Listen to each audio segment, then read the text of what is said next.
Et bonjour YouTube, j'espère que vous allez bien. Hier on a attaqué les nouveaux archétypes qui sortiront en décembre dans Crossover Breakers. Je dis bien en vrai en anglais.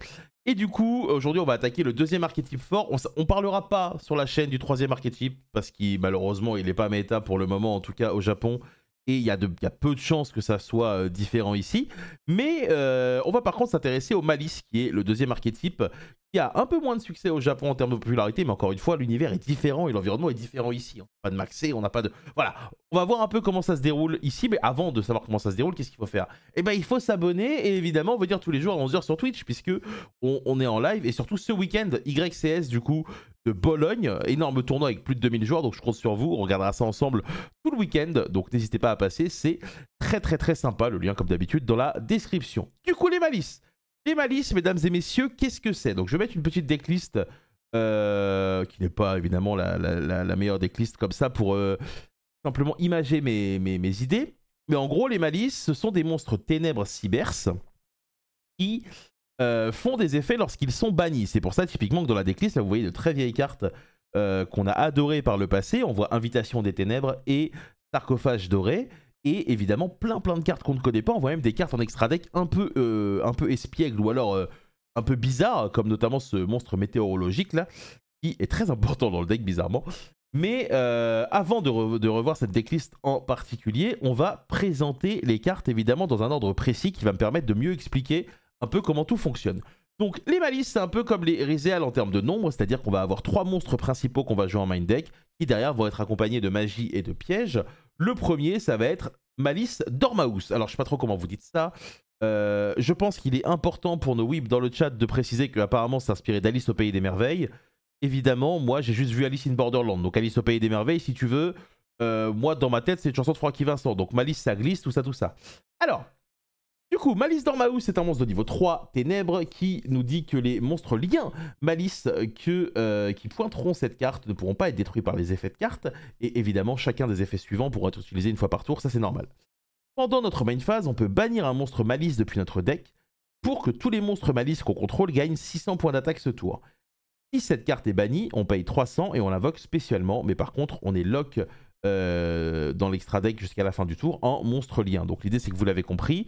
Vous avez expliqué que chaque monstre Malice va déclencher un effet lorsqu'ils sont bannis, mais on va pouvoir les bannir de différentes zones. Et donc Dormaus, c'est le starter par excellence, puisqu'il va pouvoir bannir celui que vous voulez en fonction de vos besoins, de façon à déclencher l'effet. Donc en gros, l'effet d'un Malice, lorsqu'il est banni, va souvent se déclencher en payant des points de vie. Là, typiquement, admettons que Dormaus bannisse Dormaus, du coup, Dormaus se spé contre 300 points de vie. Donc ça, c'est le starter principal. Monstre numéro 2, c'est Malice Cheshire 4. Cheshire Cat, c'est moi. Donc chaque monstre détruit en combat par un monstre lien Malice qui pointe cette carte va pouvoir...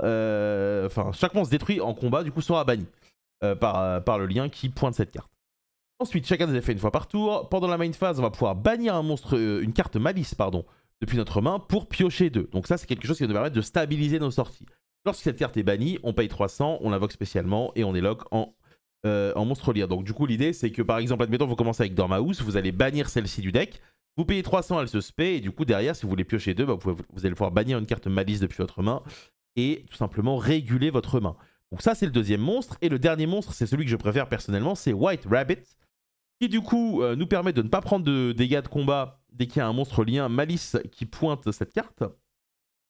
Mais surtout, lorsqu'il est invoqué normalement ou spécialement, elle peut set une carte piège Malice depuis notre deck avec un nom différent des cartes au cimetière. Vous allez le comprendre, il y a plusieurs cartes Malice piège, c'est pour ça qu'on va toutes les jouer x1 pour justement pallier et se servir au mieux de cette interaction. Lorsque White Rabbit est banni, on paye 300, on l'invoque spécialement et on est lock. Donc ça, vous l'avez compris, c'est l'effet commun à tous les Malices maintenant. Lorsqu'ils sont bannis, on paye des points de vie, on les réinvoque. Et là, vous allez me dire, mais du coup, quelles sont ces cartes pièges? Parce qu'on va pas faire une transition, on va vous parler de la magie. Là, on va vous parler directement des pièges. Donc du coup... ces cartes pièges qu'on peut poser avec White Rabbit, quelles sont-elles? La première, c'est MTP07, évidemment pour fêter le titre de Montpellier d'Olivier Giroud. Pas du tout. Donc la particularité des pièges Malice, c'est qu'ils peuvent être activés le tour où ils sont 7 en bannissant un monstre Malice qu'on contrôle. Encore une fois, un outil qui va nous permettre de bannir des monstres Malice et d'en profiter. Ce piège nous ajoute un monstre Malice depuis notre deck à notre main, et si on contrôle un monstre lien Malice, on bannit une carte sur le terrain. Sur le terrain adverse, évidemment. La deuxième carte piège, même principe, c'est Malice GWC 06, évidemment, qui s'active. Le tour où elle est posée en bannissant un monstre malice contrôle. Elle invoque spécialement un monstre malice depuis le cimetière ou de la zone bannie. Et si on contrôle un monstre lien, on gagne des points de vie égal au monstre invoqué spécialement, enfin égal à son attaque originelle. Donc voilà, évidemment, ça c'est un petit salut pour nos joueurs de time. Montrez-vous dans le chat. Excellent. Même si en vrai, on paye un peu de points de vie. Et la dernière piège, c'est TB11. Qui, pareil, peut s'activer le tour où elle est 7 en bannissant un monstre malice contrôle. On invoque spécialement un monstre malice du deck. Et si l'adversaire contrôle 3 cartes ou plus, on invoque spécialement un monstre lien depuis l'extra. On peut invoquer un monstre lien à la place d'invoquer un monstre du deck. Le monstre invoqué spécialement ne peut pas attaquer ou activer ses effets ce tour. Donc voilà, vous l'avez compris, on a globalement un reborn avec cette carte-là, un téléporte avec cette carte-là, un reborn avec cette carte-là, et cette carte-ci, ceux qui n'ont pas suivi, c'est un remove de board. Donc voilà, ces 3 pièges sont très importantes et répondent chacun à une situation qui va être différente, et c'est quelque chose qui est extrêmement cool. La dernière carte Malice que je ne vous ai pas montré qui va dans le main deck, c'est Malice in Underground. Évidemment, c'est le terrain qui, à l'activation, bannit une carte Malice depuis notre main, deck ou cimetière. Et lorsqu'on a 3 pièges avec des noms différents dans le cimetière, lorsqu'on a 3 pièges avec des noms différents bannis, les monstres liens Malice gagnent 3000 points d'attaque. Lorsqu'on contrôle un monstre lien Malice, les monstres de l'adversaire ne peuvent uniquement les cibler eux pour des attaques. On peut évidemment faire qu'un terrain par tour. Donc ça s'ajoute à tout ce qui est sarcophage doré, Allure of Darkness, plus les monstres qui bannissent, de façon à faire en sorte que vous n'ayez quasiment jamais de main qui ne puisse pas bannir de cartes. Donc vraiment, le deck présente, en tout cas sur le papier, une stabilité qui est digne de Busquets, Xavi, Iniesta. Ça, c'est quelque chose qui est pas mal. Maintenant, la question, c'est quelle est la ligne d'attaque? On va regarder les liens. Est-ce qu'on a une ligne Messi, Eto'o, Ronaldinho, ou alors l'Asland de Pascal Fainduno? Hop, alors, les liens, il y en a 3. La première, ça va être Earth of Cryptor. C'est une lien 3 qui nécessite d'avoir 3 monstres, dont un monstre malice, qui en quick effet va cibler une carte malice bannie, la mettre dans le deck de façon à bannir une carte sur le terrain. L'activation de cet effet ne peut pas être annulée si cette carte pointe un monstre. Donc vous le voyez, elle pointe en haut, en bas, à gauche et en bas à droite. Lorsque cette carte est bannie, on paye 900, on la réinvoque spé et son attaque se double, donc elle passe à 5000 points d'attaque. Voilà, celle-ci est déjà très intéressante. La deuxième, c'est Red Ransom. Red Ransom qui du coup nécessite 2 monstres ou plus avec un monstre malice. C'est un lien 3 aussi. Lorsque cette carte pointe un monstre, on va switcher l'attaque originale et la défense de tous les effets des monstres à effet de l'adversaire.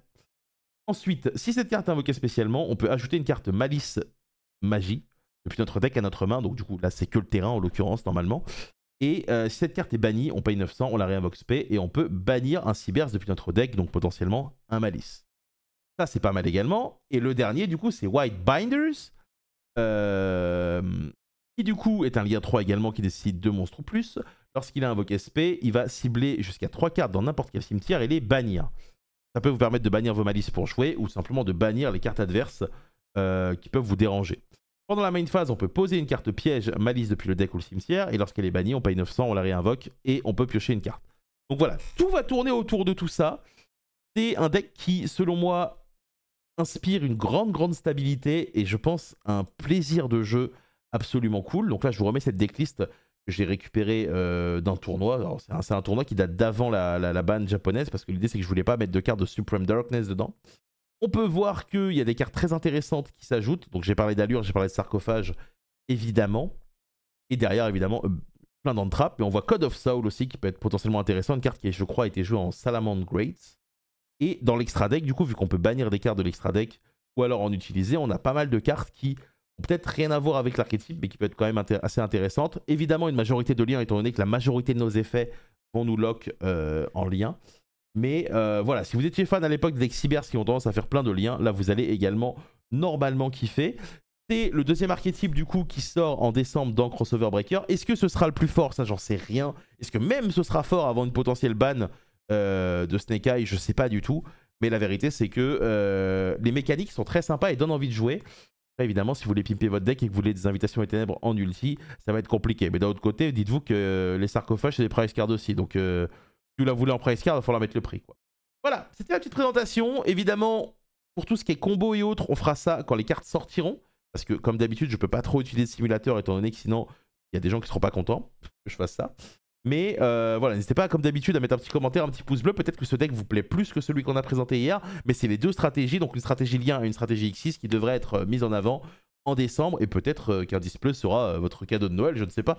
Si jamais vous avez envie d'ouvrir des cartes. Voilà, prenez soin de vous, des bisous et j'espère que la vidéo vous a plu. Au revoir.